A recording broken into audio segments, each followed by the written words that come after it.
আমরা অনেক বাবা ভাবি আজ একটু ব্যস্ত, কাল সময় দেব। কিন্তু সন্তানের কাছে কাল বলে কিছু নেই।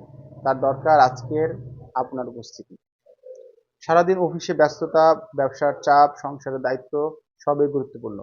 কিন্তু দিনে মাত্র 20 থেকে 30 মিনিট যদি সন্তানের জন্য রাখেন, সেটাই তার জন্য পৃথিবীর সবচেয়ে বড় উপহার। মোবাইলটা কিছুক্ষণ দূরে রাখুন, তার পাশে বসুন, জিজ্ঞেস করুন আজকে তার দিনটা কেমন গেল। তার গল্প শুনুন, একসাথে খেলুন, বই পড়ুন, কিংবা শুধু হাঁটতে বের হন। মনে রাখবেন, সন্তান বড় হয়ে আপনার ব্যাংক ব্যালেন্স মনে রাখবে না, মনে রাখবে আপনি তার সঙ্গে কতটা সময় কাটিয়েছেন। আজকের এই ছোট্ট সময়টুকুই আগামী দিনের গভীর সম্পর্ক গড়ে তোলে। তাই প্রতিদিন অন্তত 30 মিনিট শুধু আপনার সন্তানের জন্য রাখেন। কারণ একজন সফল মানুষের চেয়েও একজন ভালো বাবা হওয়াটাই জীবনের সবচেয়ে বড় অর্জন। আপনি কি আপনার সন্তানের জন্য সময় বের করবেন? কমেন্টস করে লিখুন। আজকে থেকেই শুরু করুন।